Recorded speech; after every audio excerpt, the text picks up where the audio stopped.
Hello दोस्तों, कैसे हैं आप सब। उम्मीद है आप सब अच्छे होंगे और कहानियाँ भी आपको पसंद आ रही होंगी। तो आज मैं लेकर आया हूँ आपके लिए एक नई कहानी थोड़ी बड़ी है, इसलिए एपिसोड कुछ ज़्यादा होने वाले हैं, इसलिए कोई भी एपिसोड मिस मत करिएगा और चैनल को सब्सक्राइब करना ना भूलिएगा। बेल आइकन भी ज़रूर दबाइएगा ताकि आपको अपलोड होते ही पहले नोटिफिकेशन मिल जाए। तो चलिए पढ़ते हैं हम अपनी नई कहानी की तरफ। ईरानी बादशाह बद्र और संदाल की शहजादी की कहानी। शहरजाद ने कहा कि बादशाह सलामत, ईरान बहुत बड़ा देश है। पुराने जमाने में वहाँ बड़े शक्तिशाली और प्रतापी नरेश हुआ करते थे। उन्हें शहंशाह यानी बादशाहों का बादशाह कहा जाता था। उसी काल का वहाँ का एक बादशाह बद्र था। उसके पास अपार धन दौलत और सैनिक शक्ति थी। उसके 100 पत्नियां और हजारों दासियां थीं, किंतु उसे बड़ा दुख था कि उसके कोई पुत्र नहीं था।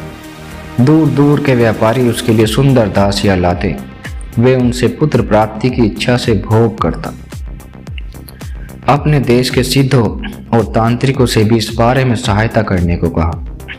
हजारों कंगालों को धन का दान करता कि किसी के आशीर्वाद से पुत्र प्राप्ति हो, किंतु कोई उपाय सफल नहीं हो सका था और बादशाह की चिंता का अंत नहीं था। एक दिन उसके एक सेवक ने आकर बताया कि एक दूर देश का व्यापारी एक अति सुंदर दासी लेकर बेचने के लिए आया है। बादशाह ने आज्ञा दी कि व्यापारी दासी को लाए। दूसरे दिन व्यापारी उस दासी को लेकर उपस्थित हुआ। बादशाह ने उससे पूछा कि तुम किस देश से दासी लाए हो। उसने कहा, मैं बहुत दूर देश की दासी लाया हूँ। आप उसकी सूरत देखेंगे तो ये पूछना भूल जाएंगे कि वे कहाँ की है। बादशाह ने कहा कि उसे दिखाते क्यों नहीं। व्यापारी ने कहा, मैं पहले आपकी अनुमति चाहता था। अभी मैंने उसे एक विश्वस्त दास को सौंप रखा है। आप कहें तो अभी ले आऊं? बादशाह ने कहा कि फौरन लाओ। व्यापारी ने लाकर दिखाया तो बादशाह ने देखा कि दासी वास्तव में अजीब सी छटा बिखेर रही थी। गौर वर्ण कुंचित कैसी सुडोल शरीर वाली दासी थी, जिसका चेहरा नकाब के अंदर से भी सौंदर्य की किरणें सी बिखेर रहा था। बादशाह व्यापारी और दासी दोनों को अपने रंग महल में ले गया। वहां पर दासी का नकाब उठाकर देखा तो उसके रूप की छवि से लगभग अचेत हो गया। जब थोड़ी देर में उसे पूर्ण चेत हुआ तो उसने व्यापारी से पूछा कि इस दासी का कितना मूल्य है। व्यापारी ने कहा, महाराज, इसे मैंने 1000 असरफियों में मोल लिया था। इसे 3 वर्ष पहले लिया था। इस काल में इतना ही धन इसके भोजन वस्त्र आदि पर खर्च हुआ है, लेकिन मैं इसे यूं ही आपको भेंट करने के लिए लाया हूं, अगर ये आपको पसंद हो। बादशाह व्यापारी के विनयपूर्ण बातों से प्रसन्न हुआ।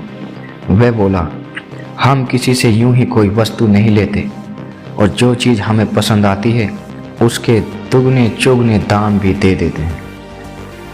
ये दासी हमें बहुत पसंद है। हम इसके मूल्य के तौर पर तुम्हें 10,000 असरफिया देंगे। व्यापारी ने सर झुकाकर कई बार बादशाह को नमन किया और 10,000 असरफियों के 10 तोड़े लेकर शाही महल से विदा हुआ। इधर बादशाह ने कई दासियों को बुलाकर आज्ञा दी कि इसे हमाम में ले जाओ और नहला धुलाकर अच्छे कपड़े पहनाओ। सुगढ़ परिचारिकाओं ने नई दासी को हमाम में ले जाकर गर्म पानी से भली भांति नहलाया और जरी के काम के रत्न जड़ित वस्त्र पहनाए।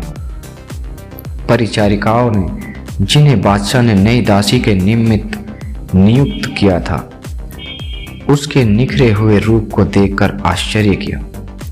उसे बादशाह के सामने लाकर उन्होंने कहा, इसे 2-4 दिन पूरा आराम दिया जाए और पौष्टिक भोजन दिया जाए तो इसका रूप और निखरेगा, क्योंकि अभी इस पर लंबी यात्राओं की थकन बढ़ी होगी। 3 दिन बाद अगर आप इसे देखेंगे तो शायद पहचान भी ना सकेंगे।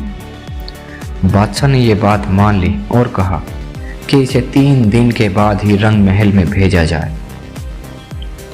बादशाह की राजधानी समुद्र तट पर थी और शाही महल का पिछवाड़ा बिल्कुल समुद्र तट के सामने पड़ता था। वह नई दासी अक्सर अपने कमरे के छज्जे पर बैठ जाती और एकटक समुद्र की लहरों के तट पर टकराने का तमाशा देखती थी। 3 दिन के बाद चौथे दिन भी उसी प्रकार वे समुद्र की ओर देखकर अपना मन बहला रही थी कि उसी समय परिचारिकाओं ने बादशाह से कहा कि अब नई दासी अपनी पूरी छवि में आ चुकी है। बादशाह उससे मिलने को इतना बेचैन हुआ कि उसे बुला भेजने के बजाय खुद उसके पास जा पहुंचा। पहले तो उसके आने की आहट से नई दासी ने यह समझा कि कोई परिचारिका आई होगी, किंतु जब कुछ क्षणों के बाद उसने बादशाह को देखा तो भी कुर्सी से ना उठी, न किसी और तरह सम्मान प्रदर्शित किया। बादशाह को इस पर बड़ा आश्चर्य हुआ, किंतु उसे क्रोध नहीं आया। उसने ये समझा कि ये इतनी उदंडता इसलिए दिखा रही है कि उसकी शिक्षा दीक्षा नहीं हुई। बादशाह के इशारे से परिचारिकाएं हट गई। बादशाह ने समीप जाकर उसके गले में हाथ डाला। दासी ने कोई आपत्ति नहीं की, किंतु वे बोली चाली भी नहीं। बादशाह उसे कमरे में ले गया। रति क्रिया के बाद उसने दासी से कहा, मेरी प्राण प्यारी, तुम किस देश की निवासिनी हो और तुम्हारे माता पिता का क्या नाम है? मेरे महल में 100 रानियां और कई हजार दासियां हैं, किंतु उनमें से कोई एक भी सौंदर्य में तुम्हारे पास भी नहीं फटक सकती। मुझे तुमसे जितना प्रेम है उतना किसी रानी से भी नहीं है। नई दासी इस पर भी चुप रही। बादशाह ने कहा, प्रिय, तुमने मेरी किसी बात का उत्तर नहीं दिया। कुछ तो बोलो, ताकि मैं जैसे तुम्हारे सुंदर मुखमंडल से आनंदित होता हूँ वैसे ही तुम्हारे मीठे वचनों को सुनकर भी तृप्ति प्राप्त करूं। तुमने तो मेरी ओर आंख उठाकर भी नहीं देखा, जिससे मेरे नयन तृप्त होते। आखिर तुम्हें कौन सी चिंता सता रही है जिसने तुम्हारी वाणी को अवरुद्ध कर दिया है? तुम मुझे अपनी व्यवस्था बताओ। अगर तुम अपने माँ बाप को याद कर रही हो तो उनका मिलना तो असंभव है। हाँ, इसके अतिरिक्त तुम जो कुछ भी चाहो उसे तुम्हारी सेवा में उपस्थित कर दिया जाएगा। दोस्तों, आगे की कहानी आपको कल मिलेगी।